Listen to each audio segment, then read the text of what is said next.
Good evening to everyone. Welcome again to Bet Gabriel. We have a special event tonight, and as I spoke to the guests that we have here tonight, we just met a few minutes before the lecture and try to plan the way we will do the debate, or the argument I should say, about searching for the truth, proving the truth. And I explained them that my goal here tonight is that I would like to ask him a few questions about some of the things that Christianity present in the last 2,000 years, and they themselves do it with their activities.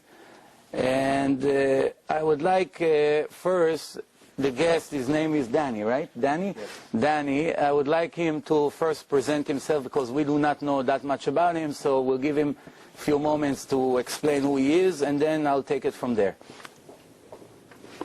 Okay, thank you, Joseph. It's really a pleasure to be here tonight and to have this opportunity to speak in front of you. And I only wish that our churches would have this type of attendance in the middle of the week.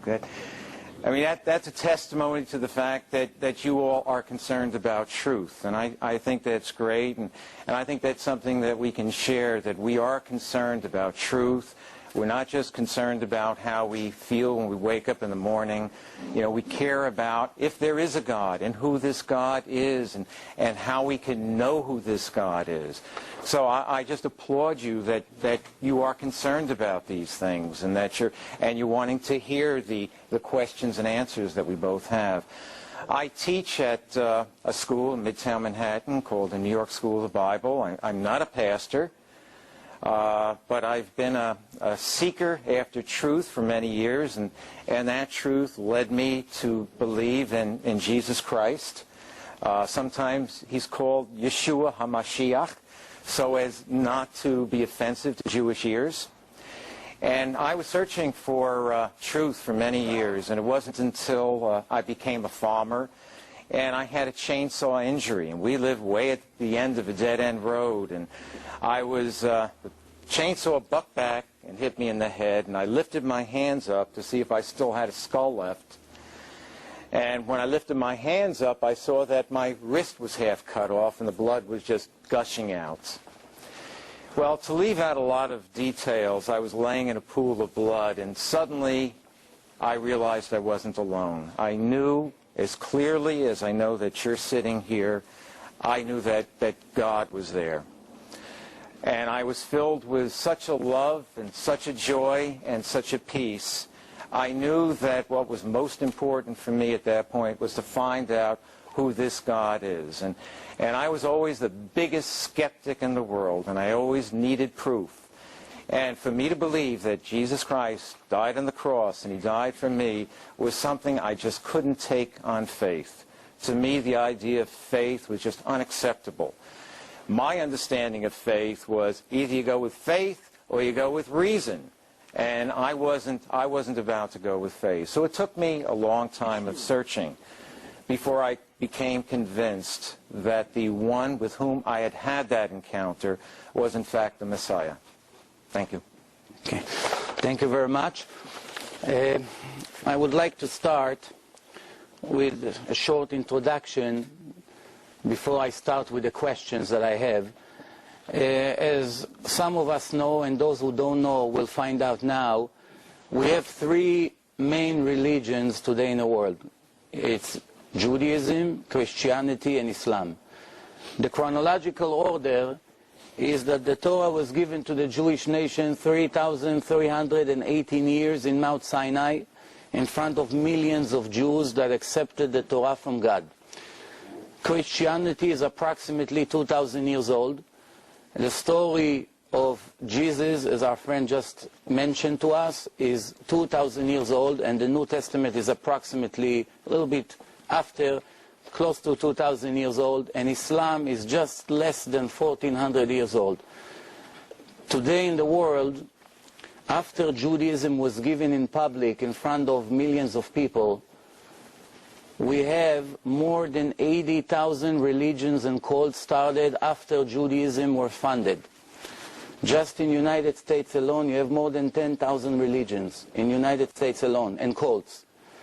Of course, when a normal human being is seeking for the truth, he doesn't have time in 70, 80 years that he lives here to search every cult that starts every Monday and Thursday, right? So obviously, we tonight will try to answer and to ask some of the questions that Christians prove and try to prove to Jews. I would like to debate it. But before I start, I would like to set some rules.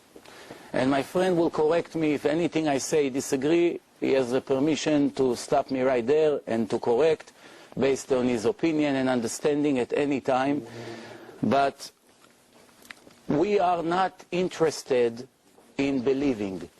We are interested in knowing. Comes the Torah never referred to the Jew to become a believer. Yes, it's mentioned in some places that you have to believe in God, of course. But for those of you who came to the lecture that I gave here in the past few years, I have all the sources. If anybody has questions, I will give you the sources. The Torah referred to us and it gave us an obligation to know. You should know I'm your God. You should know I'm the master, there's no other. You should know there was no one before me and there will never be one other than me. Your eyes saw that I got you out of Egypt, and many, many other examples.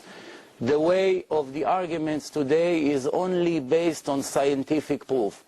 Anything that me or my friend here will not be able to prove, it's worthless.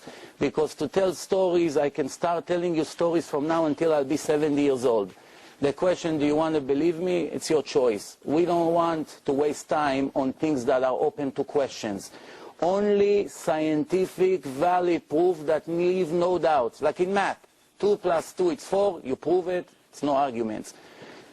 What you believe in has a big problem. In science, believing means not knowing. A scientist say, I believe that this medicine will help, nobody will take him serious. But if you say we know after thousands of times that we checked and we saw the medicine always worked, then it's a proof. The difference between knowing and believing, it's a huge difference. We should know a very important part in history. None of the two religions, as I mentioned, Christianity and Islam, ever denied the truth of Judaism. Exactly the opposite. Christians, a very large portion of their religion, which they call our Torah, the Old Testament. None of them ever in history, for many arguments that were done in the past between rabbis and priests in the last 1,000 years, none of them ever came to claim that the Jews never got the Torah in Mount Sinai, because they adopted the Torah and they believe in the Torah, and they just call it the Old Testament because they claim that they have the New Testament, which was given to them later after the Bible was completed. For those who do not know, the Bibles have 24 books until the book of Kohelet. And right after the Bible, they claim there was another prophet. His name is Jesus. And from that moment on, they have what they call the evangelists, the Evangelion, which are a combination of 4 books, which is, well, you're going to hear soon, but they are basically claimed that God gave another part. So they now, according to their belief, we have the Old Testament and the New Testament. Everybody understands when a writer gives a book, part A, and the writer gives book part B, and it's the same writer, the same God that gave the book, and they are not denying the identity of this God, right? He gave that book. That means part A and part B has to match. It cannot be that we will find in part B things that completely the opposite of part A, chronological order which is different, names of people that were changed for whatever reason, numbers that do not match the Old Testament, and so forth and so on, which I'm going to give some of these examples. According to common sense, once a person comes into a room, we do not know who he is, and he brings a book for the first time, do not know him. We have to give him the benefits of the doubt that he has something to tell us. and he claims that he got a book from God. It's hard for us to know because this is a story of one person, 50-50. But there is one way to know for sure that this book is not from God. All you need to do is find one mistake in a book. If you are going to find one human error in the book, even if some of the book was given by a divine origin, once you have one human error that cannot be answered, that's the end of that book. Right there. Why? How can I rely on the rest of the book when it got mixed with human error? Nevertheless, if almost in every chapter of the book you're going to find human error, which leaves no doubt that this book can never be given by the creator of the world. And it's exactly the opposite. People like me and you, with certain goals in life, set and falsify books and claim they receive it from a divine origin. You have to be very clever, perhaps a genius, to be able to write a book, to follow the Torah, the Old Testament, and not to make human error, because it's almost impossible to do it. You need to have large knowledge in Judaism. You have to know the Bible, which is, as I say, 24 books. And I'm going to quote a lot of the things that I'm going to say. It's from the New Testament. I mark myself, some of my notes are here. And I would like to ask Danny those questions. I told him before, I did not expect him to be able to answer all the questions. If he does, very well. And if not, we're not running anywhere. We're here. He knows our address. If he has the answers, he can